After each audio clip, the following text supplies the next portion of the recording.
Look who's here. It's Jonah Kagen. What a surprise to see you. Friggin' cow. Welcome. Can I say that? Yeah, you thank can say that. Yeah. Glad to see you. Let's talk about what you've been doing recently. You've been driving around the country, pulling an Airstream camper. I have. And you built a recording studio in the camper. I did. That's a bit generous, to be honest. I did do that. I ripped out, like, there was a couch in there, and I ripped that out, and then I bolted in a desk. That's pretty much the extent of it, and then recorded just in the Airstream. And that's where But yes, I've done my whole album and all my recent stuff was recorded in there. My next question is why? Where did that idea come from? Yeah, I mean, I've always had like an itch for it. Just to, I don't know. There's a big theme that runs through this upcoming album is like not really afraid to die, but I'm afraid that I won't have done enough to last a while in people's minds when I do die. And so that I've always had this sort of like very pressing urge to go see everything I can and to not, and try to kind of shake the confines of like what's expected of you at whatever it is you're doing, So I read Green Lights, the Matthew McConaughey documentary, or not documentary, autobiography. Yeah. And he did that for a chunk of his life where he bought an Airstream, he moved into it, and I was just like, that was kind of, I had been itching for a while, and then I read that, and I was like, I gotta go. Must be challenging. And then I went through a breakup, so it was perfect timing for me to have my quarter-life crisis and go into an Airstream and go away. But yeah, so I got the Airstream, converted it. Aren't there sound issues if you're trying to make a record in an Airstream camper? People ask me that. To be honest, first of all, like, it's not from an engineering perspective. It's curved, Right. So it's not like there aren't a lot of corners in there. Very true. It's a perfect camper for a recording studio. It's like very it's weird, and there's a lot of weird stuff in there. Like, there's a lot of stuff just in there. Did you put it in there, or does it just show up in the morning? It's just like, yeah, right.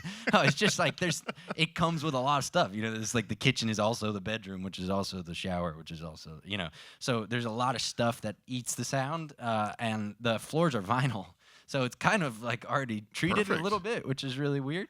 But also, part of like I actually bought it before testing the sound in there, which was brave because it could have been so awful. Sure could have. But I think part of what's so cool about the album too is there are little moments that you can hear the Airstream and like you can hear where I am, and I got to do it just all over the country. Wow. And yeah, and I have videos and things like that. And you're traveling with Mars the dog, your traveling pup. with Mars the dog, yes. Yeah, she's my little princess. Yeah, we've been I've had her for about half the time that I've been on the road. So let's just talk about you for just a second. For folks that don't know, you're from Savannah originally. I am. I'm from Atlanta, so a couple Georgia fellas up here. And when you were in high school, I guess you were a big-time soccer player. Oh, I don't know about that. I mean, I hate talking about myself. It's a terrible job for me to do, to not want to talk about myself. But yeah, soccer was my whole life before this. So I went to a boarding school for soccer, and then I played soccer in college. And not just any college, Cornell. You got to drop the Cornell. I will never. Good golly. People have to waterboard that out of me. You and Andy Bernard from The Office. Yeah, right. He drops it every other sentence. That's true. So you were a Division I soccer player at Cornell, and you graduated. What were you studying at Cornell? Psychology. Wow. I have the degree. Good for you. I've never seen it, but I know it exists somewhere.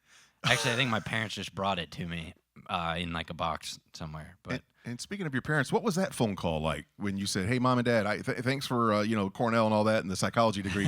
I think I want to be a professional musician." No, they actually. My parents are like a huge part of the reason why am the like how I am and why I approach everything. Everything I ever did, the soccer, the Cornell, the like music thing, it's all just been me, and they've been like, just whatever you decide to do, just go all at it. That's incredible. And so that it was soccer for the longest time, and then the music thing, and I was just like, this is what I'm gonna do. And they were kind of like, I could have dropped out, and they would have been like, nice. Okay. Yeah. Well, that's fantastic. How supportive. It's really sweet. I think they also know that like I'm going to give absolutely everything to it, and it gives them a little bit of comfort, But that was the most valuable thing they taught me, was just whatever you decide to try, really try it. Like, go do it. So you apply that work ethic that you learned in boarding school playing soccer to the music. Yep. Yeah, And it's working for you, obviously. And then obviously the same thing with the Airstream. It was like I just had the idea, and my biggest like fear is just inaction. I think people get caught up so much in like the amount of people that say like, oh, I've always dreamed of doing that. Right. Well, do it. If you've dreamed of doing that, you would have done it. Yeah. So right, I think like that's my main philosophy with all this stuff. Has just been, just go do it. Like whatever has to happen for you to do that, go do it. And then, and then this album that's coming is I produced the whole thing and wrote the whole thing and did it all in the only your Airstream. voice. Yep. Wow. Just there's the collaboration with Sam. Other than that, right? So technically, just heard that this morning. But other than that, it's just my voice. Yeah. So when did you start playing guitar? How old were you? I was a little kid. I was like 6 when I started playing guitar. My grandfather was a musician, and he played with this really famous guitarist named Danny Gatton in like his first band, and he used to show me videos of Danny, and so I picked up the guitar, and I was doing like jazz and blues stuff growing up. You have a very expressive finger style technique when you play. Thank you. And for someone who doesn't know what that is, it's just you're just using your fingers, no pick, right? I don't know how to react to it. You have a very expressive finger style. When playing the guitar. Thank you. I was watching closely. Yeah. I got to remember I'm on the radio or whatever. Yes, you are. Thank you. I just had a million things. All right. Is that something you picked up just experimenting with playing, or is it a musician that you tried to imitate? I know you. No, I'm going to get it back together. What do you call it? No, that's it. That's it. It's called fingerstyle. You got it. It was just, all right.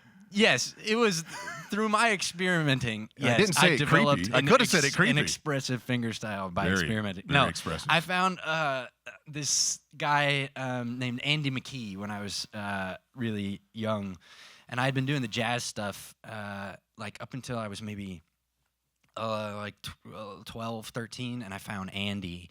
And Andy McKee is this like really incredible fingerstyle guitarist who he basically he uses all these weird tunings and funky guitars and stuff. And I was like, oh, it's just so beautiful what he could do with the guitar. And so you can hear a lot of like how he plays in how I play. Because it sounds like several guitars are playing.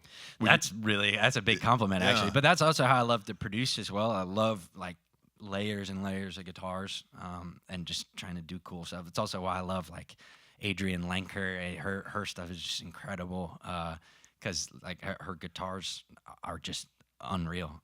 So it turned into my own little thing for sure, which is fun. But I owe that to Andy McKee, definitely.